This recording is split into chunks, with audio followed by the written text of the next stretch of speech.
Good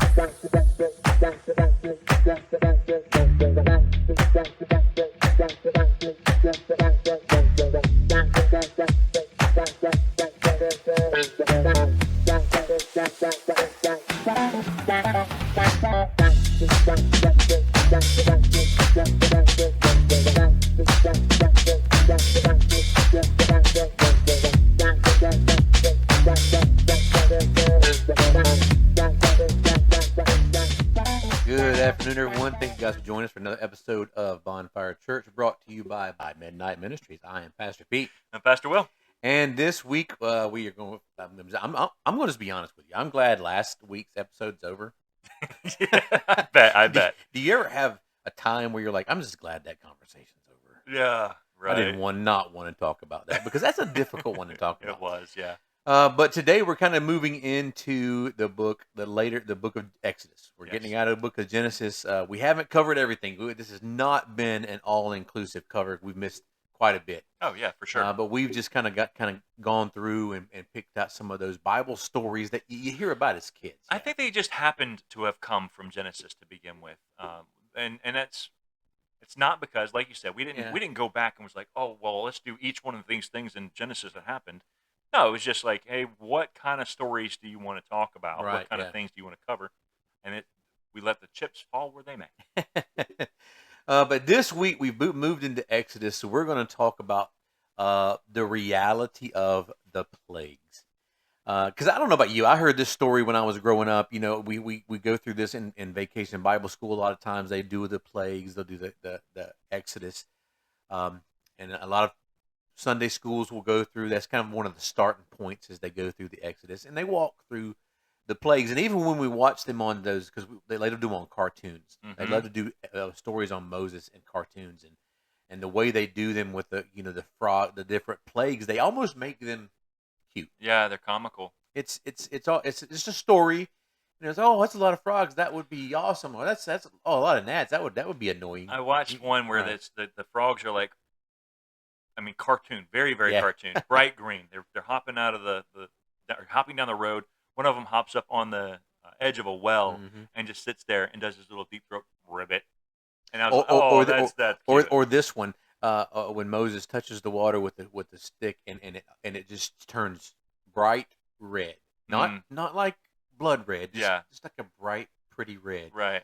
But it's they're trying to get the story across without being scary, causing nightmares. But in reality, I want us to sit down today and take a few moments to go through each one of these plagues and what the reality of being around that plague would have been like. Yeah. And they're all described as you're looking in your Bibles today. We're not going to be able to cover all of them due to time constraints. Sure. But as you're looking at going back through your notes or going back through what we talked about, Exodus chapter 7 through 11. All of these plagues are during those chapters, and at first sight, it might actually seem like these took place in succession within just a few weeks. It was like like one Monday they had frogs, next day they had this, and it wasn't quite that big of a turnaround. But we're going to notice that some of the way they fall and the way as we walk through the natural.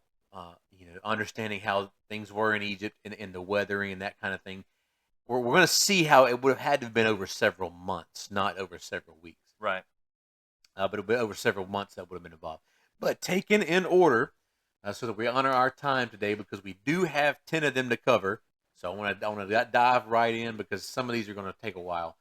Plagues were the turning of water into blood. Mm-hmm. That was the first plague.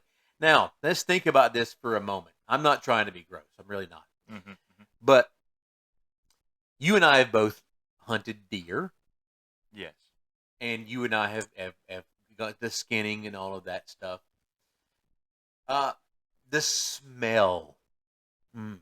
The smell of once you cut into it. Now, I'm not even talking about cutting into the guts and that kind of stuff. No, just blood. Just blood. And part two of that is, I also want you to remember whenever you've lost a tooth, all right? Mm-hmm. And that taste that you had in your mouth of pennies. Yep. bush. So let's take a moment just to think about what would it be like living near a river that has just turned to blood. Now, keep in mind, fish can't live off of blood. So I'm going to guess all the fish died in the river as well. So now just think about some of the odors that we're going to be picking up here, and just kind of maybe walk through a couple of those. Right. So let's point out real quick that the Hebrews, when they talk about blood, and my commentary here even says does the Hebrew word does not denote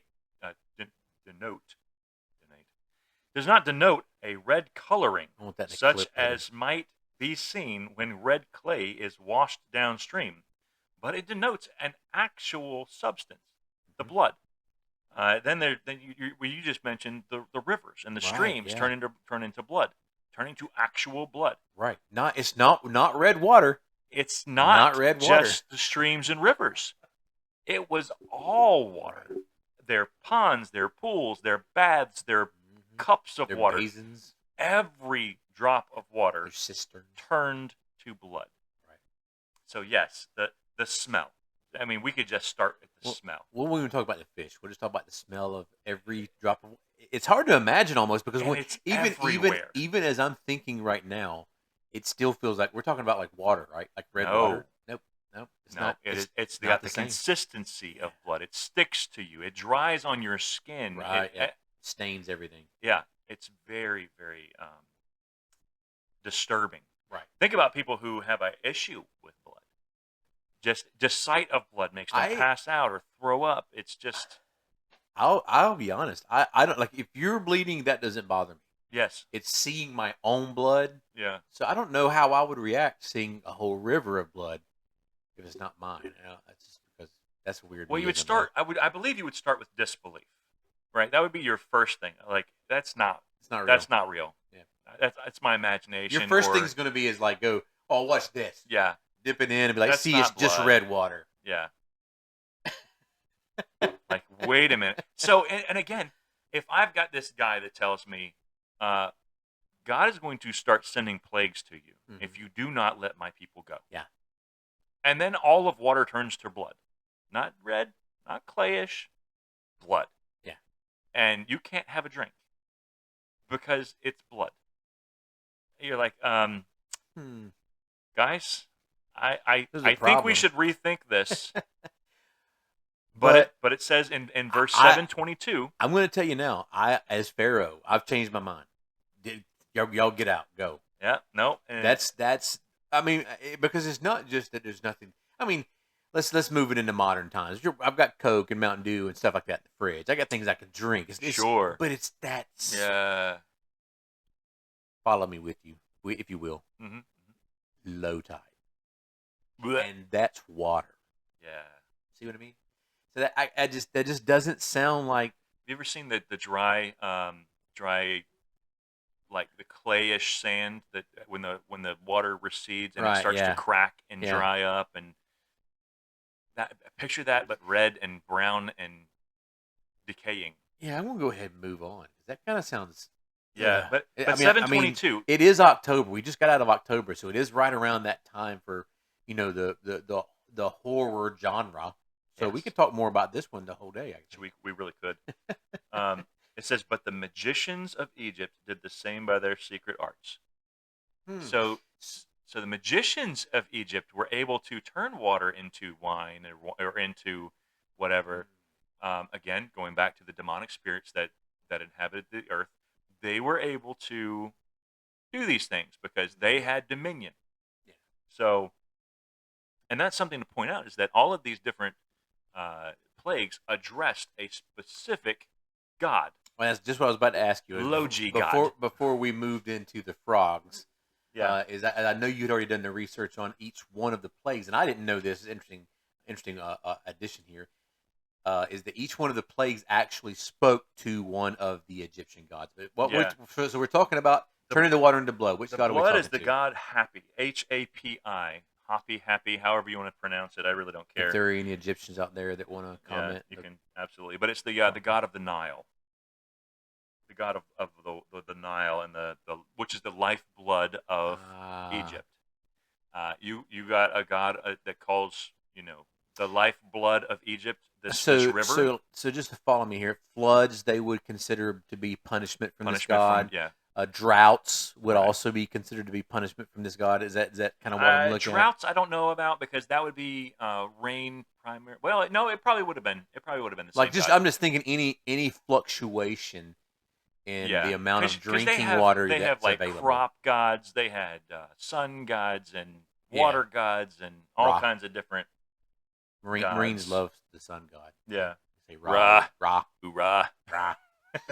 All anyway, right, anyway, moving but on. but Plagues. wait, after that. So after that, he says Pharaoh says, my magicians can do the same thing. You've got I'm nothing. not I'm impressed. fine. I'm not impressed. And it says the Pharaoh's heart remained hardened. Okay, so follow me here. Yeah. Why didn't they just turn the? If they could do it, why didn't they just turn it back to water? They tried. Hmm. They tried. Huh. So they could turn it into a red water. Yeah. Okay. This Pharaoh turned on this sounds like a David Copperfield thing, like all the Egyptians dug misdirected attention.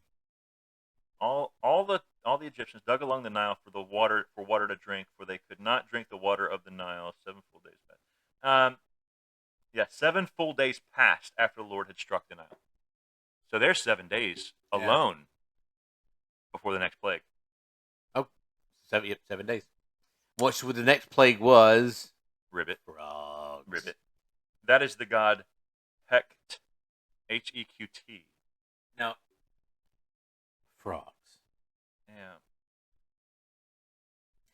I can remember, and especially your communities like Beaufort, South Carolina, probably out on Topsail Island, but in your areas that are very um, wetlandish, so to speak, I guess you could say. Mm-hmm. Well, Leslie and I would go out walking when she was pregnant, right? With it probably would have been Melody or Cadence, this was years ago. Uh-huh. But I remember us walking around, and as we were walking around in the evening hours, as it's cooled down, right after a rain, and there would be these frogs that would they just walk jumping across the road, and there would be so many of them, Right. like frogs everywhere. Everywhere. And that's not what it almost reminded me of. But the funny thing about my story that I could see different from this story is these were cute little green, like little tree frogs. little tree frogs, Yeah. and you would just see them hopping. And they wouldn't go far; they go into the grass, And Les even had this little thing where she would go around and look at the frogs. Frogs. She kept saying, using this hand signal for frogs, and I'm like, Right. I don't understand. But small thing. It was small a thing. cute small little thing. cute again, a cute thing. Right. But we're talking about on a walk of a mile, we may have seen 40 frogs. Right. This is like you can't take a step. And I'm not talking about these cute little tree frogs that we have in the eastern part of the country, the southeast. Not those cute little tree frogs. These are more than likely the ones the toads, right? Right. The ones that you see in the horror movies, the ugly little toads, and they're literally taking up every footstep along the way. Yeah. That doesn't strike me as cute anymore. That's terrifying. It is terrifying. Yeah. So why did frogs? How did the frogs? I mean, besides of course, just God said go do this, and they did it. 7 days of blood stench, rotting.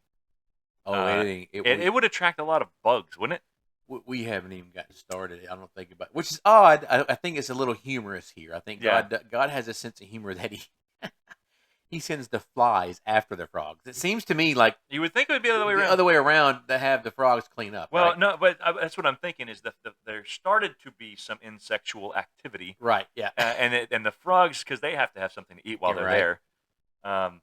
So then, of course. So this is the god Heqt, Heqt. So what is the god? What does he do? She is the goddess of fertility, childbirth, and regeneration, often depicted as a frog.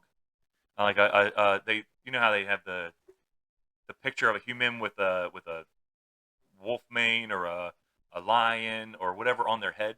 This one was a frog head. Okay. So Kermit was the god of fertility. I'm going to be honest with you, and this is going to be funny a little bit. Okay. But you've seen Ghostbusters? Yes. Okay. And they were all at the end of the movie, and the bad person, the ghost, evil spirit says, Zool. Whatever you think of will be what comes for you. Yes. And the Stay Puft Marshmallow Man shows up. Try to clear my mind. It's not about this cute little Stay I'm, Puft. You see where I'm going with this, right? Like, I feel like somebody just thought of it, and that like, oh no, somebody help me. Where's the goddess Heck? Here you go. Ribbit. Did somebody call me? Excuse me. Not Kermit, no. No, not Kermit. So at verse 14, talks about, it goes on, even after the frogs die. Yeah. It's not like they left Egypt to die. You would think, God would have at least had them leave Egypt before they all died. No, they all died in Egypt. So not only do you have the annoyance of the frogs, is once, the Pharaoh's like, all right, and God takes them away. He doesn't just take them away. He's just like, all right, they're dead. Yep. So now you have the secondary effect of the smell of. So now you've got the smell of blood, which has still got to be in the air. Oh yes. I'm sorry, it's still in the plant life because that's what fed the plant life for a week. Yeah. So I'm just feel like that smell, and now you've got to add to that the smell of not just frogs but dead frogs, which dead frogs can't eat anymore.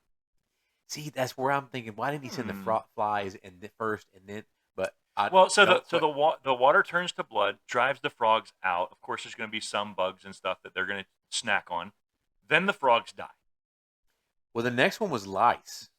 Now, keep in mind, our scriptures are this is where the interpretation of the word has a little variety here, because we could be talking about gnats. That's what I got is gnats. We could be talking about mosquitoes. Yeah. You went to Paris Island, right? Yes. We could be talking about sandflies. Oh. Worst creature ever. So we could be talking about any type, but the exact sense of the word in Scripture, as far as like the original Hebrew word. Oh, here we go. The Hebrew term is preferably taken to designate a tiny, stinging insect, barely visible to the naked eye. Be a no-see-em. Yeah, no-see-ems or gnats. Yeah, sandflies. Yeah. All that stuff. Mosquitoes. Hey. But it's not very clear, because like I said, some versions. I want to say the King James calls it lice. Right. I'm pretty sure you've got ESV. It probably says gnats. And I want to say there's another. I have seen a version that says mosquitoes, because I remember looking at it going, wait a minute, I didn't know mosquitoes were in the Bible, because they're not actually. It's just a word that they used. But some small irritant creature. Yes. And they came in swarms. Mm-hmm. They got them. So we have all of these little bitty bugs, gnats. Now, I don't know about you, but I'm when Les goes to the grocery store and buys bananas, if they don't get eaten by day 2, I'm already going to lose my mind. Oh, the little fruit flies. The little fruit flies are all over. Yes, and then you got to put the little vinegar with a silicone over top of it. Well, they've got the plug-in things now that attract them and all that do that for you. But yeah, you got to do the apple vinegar or whatever to try to get rid of them. But that's just this is just an idea of maybe 30. You might have 30 of them in your house, and they're going to drive you insane. Absolutely crazy. And we're talking about swarms of these gnats. Better yet, mosquitoes, because like you said, the Hebrew word denotes a stinging or a biting type bug. So gnats don't typically bite. Your sandflies do. Your mosquitoes do. So now I'm leaning more toward now it's like, can I tell a story? Have I got time to tell a story? I don't know. I'm not keeping track of time, so go ahead. Florence. Remember Florence? Yes. Florence came through. Everything got flooded. We were out of town for about 10 days. Like, we evacuated. We were gone for 10 days because we couldn't get back home. About a week after Florence. Now I don't even know if you remember that whole thing about how the flooding actually awakened some dormant species Yes. of mosquitoes. Tiger mosquito. Something like that. I don't Yeah. know. But I went out to go hunt. The land had dried out, so Yep. I'm like, I'm gonna go back and hunt. So They were like this big. I grabbed my thermocell, my trusty thermocell. Yeah. Yeah. Put it in my pack. I Mhm. climbed up my stand, put my thermocell on. I set it down, and while I sit there, I hear it. Well, 15 minutes goes by, and I'm still getting. Well, I looked down at my thermocell, thinking maybe I ran out of fuel or something. I looked down at it, and no, it's hot. Like I can feel the heat coming off of it, and there's mosquitoes sitting on it. And when I saw that's the one that when I was in the tree stand at that time, I'm like, this is what the lice, the plague of lice, or the gnats, or the mosquitoes was like. That even my thermocell wasn't working. There was so many of them. Yeah. That's how many mosquitoes we're talking about. Right. Right after Florence type mosquitoes. Yeah. So this is also representative of a god. It's actually two of them: Hathor, Hathor, or Nut, Nut. Here's how I'm going to describe what this god was the god of. Okay? Hathor was in Game of Thrones. No, that's Hodor. That's Hodor. Hodor. Anyway, so this guy, he's the god of. What happens if you've got a lot of mosquitoes around? Have you ever been like completely swarmed and you're like, yes, driven crazy? I go inside. Picture yourself having to remain outside. You have to be. You're still in the midst of them. What are you doing? You're doing all this, right? Oh, I'm swatting. I even box my own ears, man. It's weird. Yeah, so I go crazy. So that kind of looks like dancing, doesn't it? This is the Hathor was the major ancient Egyptian goddess associated with love and joy and motherhood and music and beauty. So these little biting insects are going to make you dance. They're going to make you swell. They're going to leave little red welts all over your face. I'm having fun now. She was also called the Sky Goddess. And these things were flying insects. Okay. So there you go. So how does that tie into the next one? Because it's immediately after the gnats and the mosquitoes, we go back straight into swarms of flies. Yes. Now, with swarms of flies, I got stories for all of these. Because I live in the country, and when we first had our house built, I didn't know this. I don't know if you knew this, but houses don't come with screen doors. Like if you have a house built, it doesn't typically come with a screen. Right. I didn't know that. Much the same as drains with gutters. Yeah, don't come with gutters either. That's ridiculous. But the first few months of owning the house, we had that home group, right? Life group come over, and it wasn't a big deal until people would come in and leave the door just open. And so many flies would get, because you got to keep in mind, in my area where I live, there's across the street, there's a pig farm. Next door, there's a pig farm. And then I've got about 30 chickens right next to my house. So there's a lot of fly activity outside. Yeah. And if there's not some way to dispel them, they like to come inside.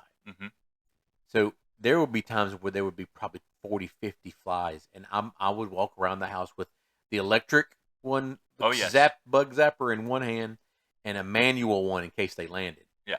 And I was just walking through the house. So when you talk about swarms of flies, in other words, when you talk about swarms of flies, that means I can take that electric tennis racket when I got and swing and while there would be so much satisfaction to that. That's the kind of flies we're talking about here. Is that you can't miss. Yes. Right? You can have one of those zappers and you can't miss. Right. And that area is known for other types of flies too, not just like the little flies, but the big fat black flies and bot flies. Deer flies.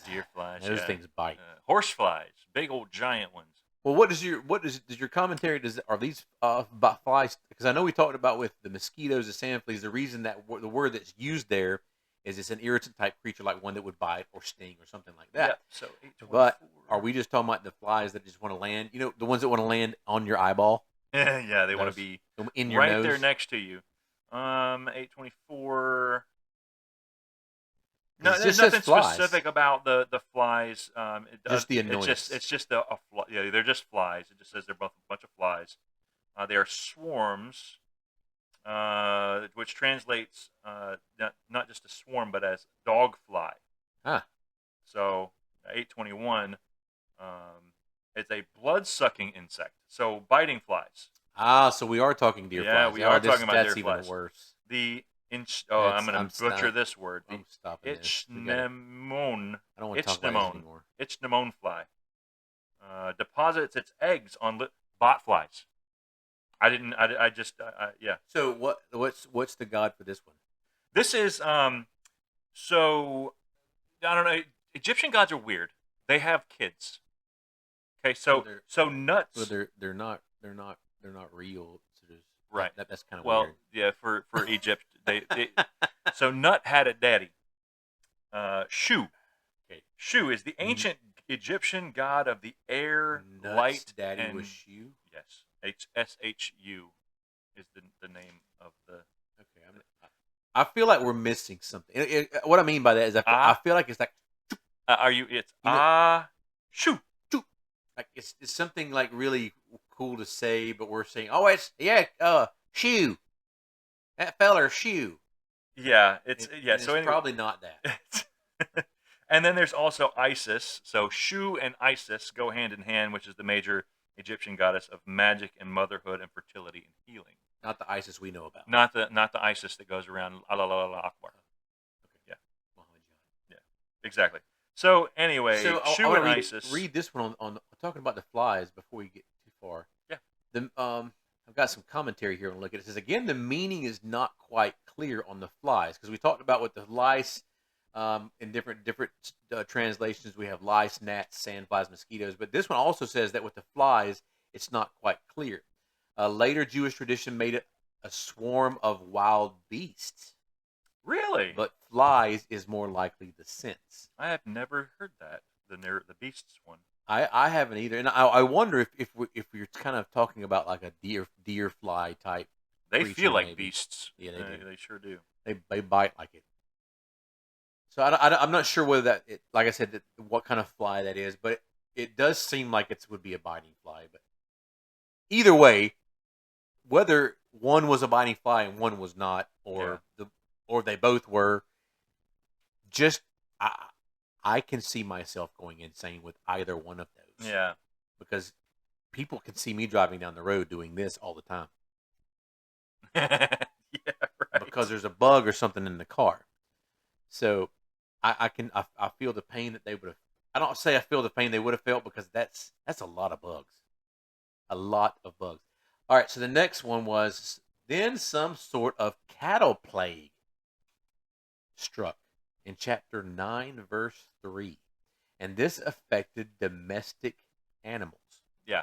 Now, to point out, just while we're here, the 5th, 7th, 9th, and 10th plagues do not touch the Israelites. Nothing affects them at all in those plagues, which is, I would say again, would tell you as Pharaoh, bro, wake up. Yeah. But again and again and again, and this is how it goes. And this one as well, Pharaoh hardened his own heart in verse 9:7. Yeah. Before that, let's see, Pharaoh hardened his heart 7:22. Pharaoh hardened his heart in 8:15. Pharaoh hardened his heart in 8:19. Pharaoh's heart was hardened for him 8:32 during the flies one. Yeah. Which is where we are now. Yeah, and then he goes back into hardened his own. But well, I think, and we don't really have time to go through each one of the versions of the Bible because I want to say that there's, depending on the version you look at, different ones will say in different parts that he hardened his own and God. The bottom line the only explanation that I've ever been given to that really makes any type of sense is to why would God harden his heart? Why would God not let him change his mind? And C.S. Lewis said famously that there are two types of people: those who say to God, "Your will be done," and those two people, God says, "Your will be done." And I believe this is one of those cases where Pharaoh has hardened his heart, and God said, "Fine, stay that way." I can see that. Okay, and that's kind of where I was going with it. Is that Yeah. it wasn't that God said nope, no, no, no, no. You're gonna nope, nope. You're gonna. It's that Mm-mm. God's like, okay, well, I'm going to allow that. Yeah. I'm going to allow you to live that way. Yeah. And so I kind of, rather than soft, because God, we all know this. We know this is as true as anything. God can soften a heart overnight. Absolutely. You can be having a debate like Howard Stern's a good one. Be having a debate with Howard Stern and it going nowhere. Yeah. But overnight, God can soften his heart. That's right. And the next day, he's ready to talk about something different. Mm-hmm. So I think what we're looking at there is it's not that God hardened his heart, it's that God did not soften his heart. Yeah. Yeah. So where we at? Flies. Livestock. We got the cattle. We got cattle. Did we talk about the livestock? Not yet. Okay, No, go we just for started. it. So then we're talking about the cattle. Some type of cattle plague was affecting their domestic animals. So at this point, we haven't affected humans. Humans have not been affected in regards to that. No human's been made sick. No human's been given any disease. No human has been given any type of plague. Mm-hmm. They've had plagues that have affected them externally, but nothing on the human themselves. Yeah. But this is also the first one where God strikes something that's theirs. Mm-hmm. He strikes a plague on their domestic animals. Right. And this is the first time we see God beginning to take life away. Yes. Because right after that, he goes right into boils on humans. So Yep. he does the cattle, boils on humans, and the boils that erupted into painful blisters and vesicles. Mm. And the funny thing I even have this in my notes here in the commentary that I have. It says they were apparently more irritating than fatal. Oh yeah. So, chicken pox. Yeah. Chicken pox is probably. Would this be cowpox? Would it be? I don't know. Could be. Yeah, I don't know if it was Maybe a pox at all. Cowpox When you talk about boils, though, I don't think of boils as that. So chicken pox, is those little spots. Yeah, No. no. If you pick at them, they'll swell up and get really nasty. I'm thinking about those where it's a whole blotch of skin. Yeah. Like a burn, almost like a burn bubbles mark, up, bubbles up type thing. An infected someone Mhm. would have had something that get almost like an infected type. Very painful. Very If it ruptures, it would be very burny, like a very sensitive area. itchy. Yeah. Yeah. Because again, it says in the commentary here that this was apparently because no one died of it. Mm-hmm. It was just more irritating than it was fatal. No one died. It was just I'm sorry. Chicken pox was very irritable to me. Didn't like it at all. So anyway, we had the painful blisters, the vesicles. They that are turned into are more to be an irritation than they are to be something to hurt, to actually kill them. But then the weather begins. Mm-hmm. Hail. I don't know, because now in 2025, when we talk about hail, we always talk about the size. Golf ball size hail. Yeah. Ping pong size hail. Softball size hail. Different size. But we have hail just falls on it. So it's severe that nothing like it has ever been seen before. Yep. And it's the funny thing about this is, have you ever seen snow or hail or things like that associated with thunder and lightning? Yes. Tornadoes. Specifically. Right, specifically, yeah. But this is that type of hail that is associated with the thunder, the lightning. So we're talking about tornado type weather here. Mm-hmm. Is what it seems like to me. So now, I mean, and things are only getting worse. So we've gone from the having the plagues of the gnats and all that. So we do see a little bit of a seasonal change here. Yeah.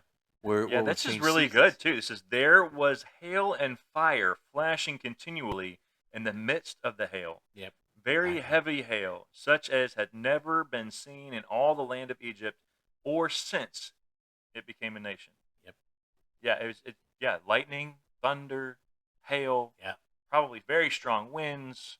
And I've been in situations like that. I'm like, Lord, if you just let us get through this, but not Pharaoh. Now Pharaoh in this one, does he harden his heart, or is this the one where the Lord? You said that the Lord hardened his heart after the flies, right? But is hardened. He hardened his own heart in this one.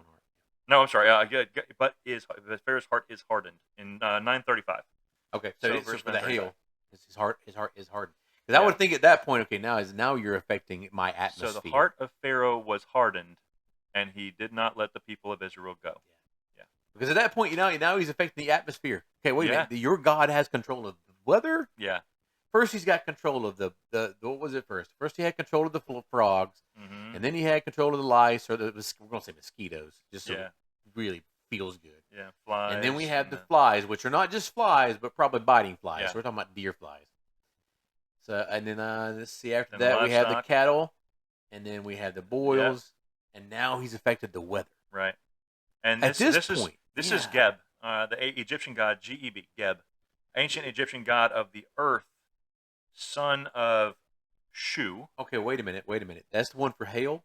Yes. Okay, we didn't cover what's the one for the boils? Wait, we did not cover Geb. the one for the boils. Oh, the boils. Yeah, hang on. That was Sek. Hang on. Verse 9:9. Sekhemet. I guarantee it's got some elaborate pronunciation to it. Yeah, I can't even. Sekhemet.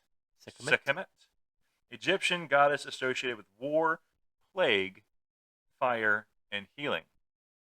That was for boils. So, for boils, the Egyptian god of So he just attacked their god of healing. Yeah. Yep. With plagues. Attack the god of healing with a plague. With a plague. Well, not so much. Yeah. All right, and then hail. We were just talking about that one. I had to back you up there. Yep. Hail was. Okay, wait a minute. Did we? What was the one for the cattle? Apis, APIS. APIS, that's right. That was. Right. I don't know. Okay. We did say that one. Hang on. It was the sacred bull considered manifestation. No, we did not, because we didn't talk about a bull. Okay. Let's see. So Apis was the ancient Egyptian god, a sacred bull who was considered a manifestation of the creator god, Ptah, Ptah, revered as a symbol of fertility, strength, and royal power. Yeah. So he hits them right in their royal power. Yeah, hit them right in their royalness, right in their royal highness. Right there, and then the boils was, you said his name just a minute ago. Sekhemet. Sekhemet, and that was the god of healing. Healing and plague. Healing and plague. Yep. And then now we're into the Geb, hail. Geb. So hail. So hail was Geb, ancient Egyptian god of the earth, and a member of the Ened of Heliopolis, fifth son of Shu, and Tefnut, so the air, the moisture, and the sky. Air, moisture, and sky. Yeah. Air, moisture, and sky. I can see that, because you got hail, lightning, and thunder. He just destroyed that god too. Yep. All right, so this was so heavy. This hail and thunder and lightning was so heavy, if we look at verse 19, that it could have been fatal. Yeah. In verse 9:19. Oh, and for naturally sure. did great. So not with this hail issue we're looking at, is it was fatal to the people, plus what it did to their crops. Mm-hmm. Because hailstorms and things like wind like that will destroy crops.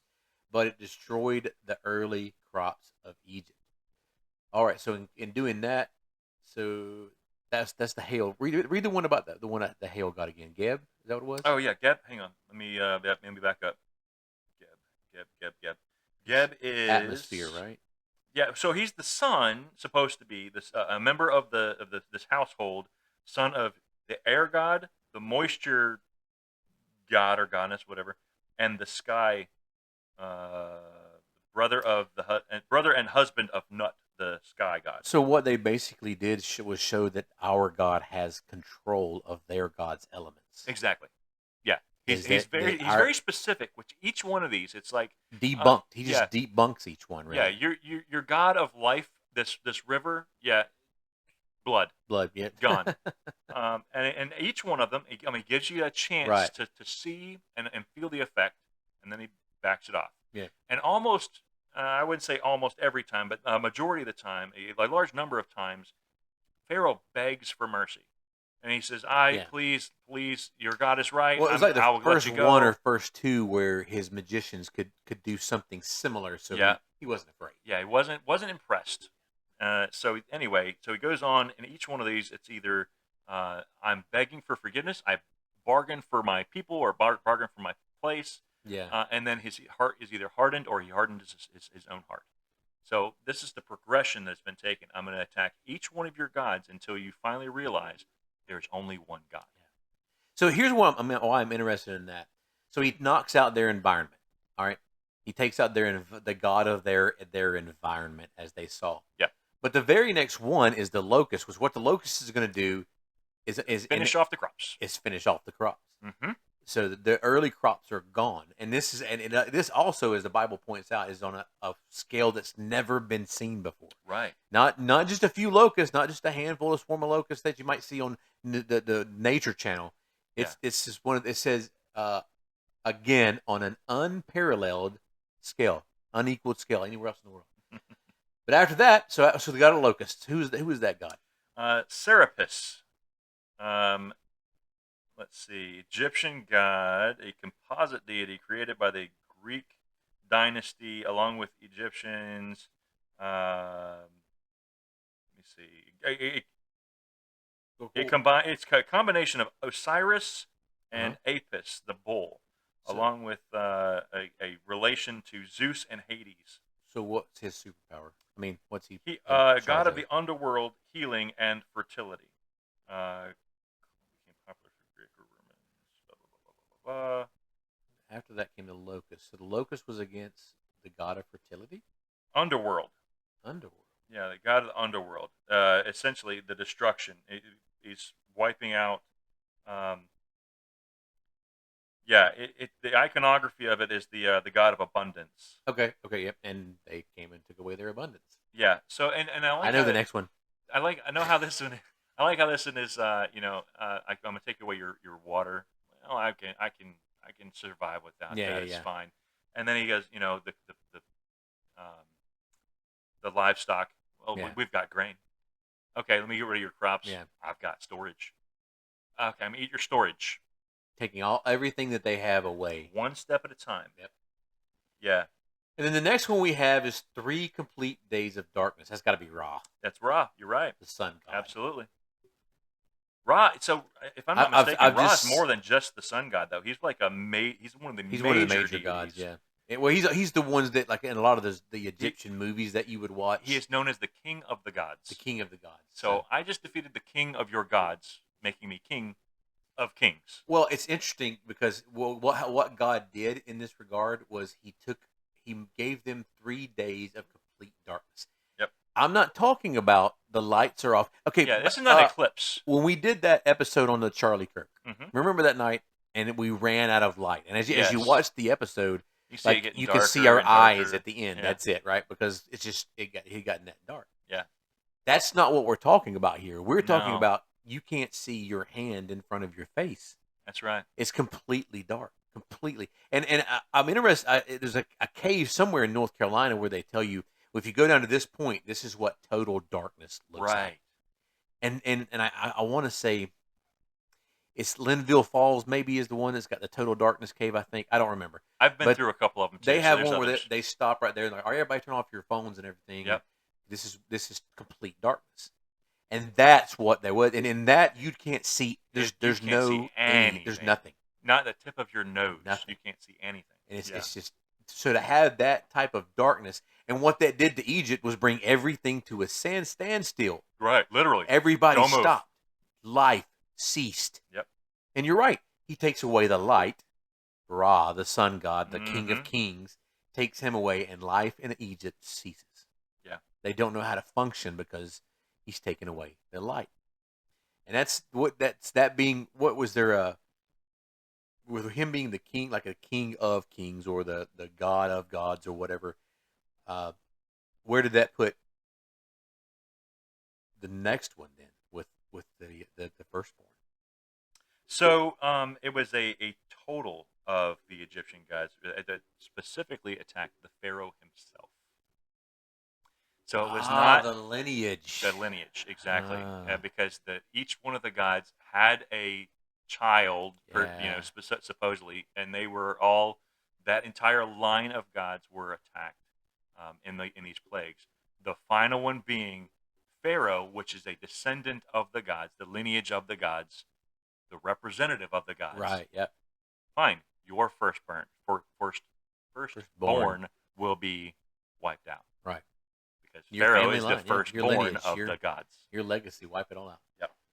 But it's interesting that like I had heard, I'd been taught kind of over that the gods were a part of that. Like there was actually more to the 10 plagues meaning that. And I didn't actually sit down and do that association of how each one of them was an attack on that god. I'm really interested in the one on Ra with the you take away the light and life ceases. Yeah. Take away when there is no light. But that's another. I feel like that's another podcast when there is no light. Right. But that's 10. Yeah, that's 10. And the finest is the firstborn. All the firstborn in Egypt died, from the Pharaoh's household all the way down to the lowliest of homes in the land. Yeah, except for the Israelites. Except for those who are covered by the blood of the Lamb. Yeah. The Passover. Yeah. And that's what leads us up to what we see in Christ is what do you have over your doorpost? Yeah, exactly. If you've got your own up there, and if you're stowing your own self-righteousness and your own that I've got this, like the Egyptians didn't have anything on their door. They had their gold on their doors, decorating their doors. I got this. There's a conversation I've heard between it's a recreation or whatever between two Israelites on that night of Passover, the first night of Passover, and the one says to the other, "What do you think is going to happen tonight?" And the guy says, well, "Death's going to come to the door of anyone who doesn't have the blood of the Lamb smeared across it. You did yours, right?" He's like, "Yeah, but I'm still nervous. I don't know what's going to happen." Well, the other one says, "Well, God said what's going to happen. That He's going to come, wipe out the firstborn of all the people, unless you have the blood of the Lamb. You've got your blood, right?" Yeah. He says, "Yes, I've done the thing, but I'm just nervous and I'm unsure. I've obeyed and I've done what God said, and I trust that He's going to do what He said He's going to do, but I'm nervous and I'm scared. What do we do with that?" And the question is, which of those two are saved? Both of them. Both. Because they trusted in the blood. Whether you're worried about it or not, whether you have trepidation over it, or whether you're not 100%. I agree and I disagree, yeah. and I do that in regard to that. I think that I have the belief that worry, I think, is the most acceptable sin. Yes, but is worry covered by the blood too? It is, but it's the most accepted. Like we do it, and I think sometimes when we do that, like I know you can, but and we give it that little inkling of doubt because we're not sure. But I understand it's the obedience, but I think there's times where we've got to be able to step out there and like if He's wrong, I'd rather be wrong with God than right with man. Exactly. Yeah. So, yeah, for sure. But let's go ahead and close in prayer. Yeah. All right, Heavenly Father, we thank You for this opportunity we've had tonight to look at the different plagues as they went through Egypt and try to imagine what going through each one of those would have been like, Lord. And while we can think about it on a very small scale than where we are here in America of how some of those plagues would have felt, we have no idea, as those were all on a scale that never been done before. So, Lord, we thank You for what You did. We thank You for rescuing Your people from Egypt. And Lord, we thank You we know the sacrifices that it costed, Lord. And in looking forward to where we are now, Lord, we thank You that You have paid the price with the Lamb. And that we all have that blood over our doorpost if we just put our faith and our trust in Jesus. So, Lord, if there are any out there today that have not put their trust and faith in You, Lord, I ask that this message goes out and does something and just helps them to see who You are. And I pray all of this in Jesus' name. Amen. Amen. And remember, don't just keep the faith. Give it away.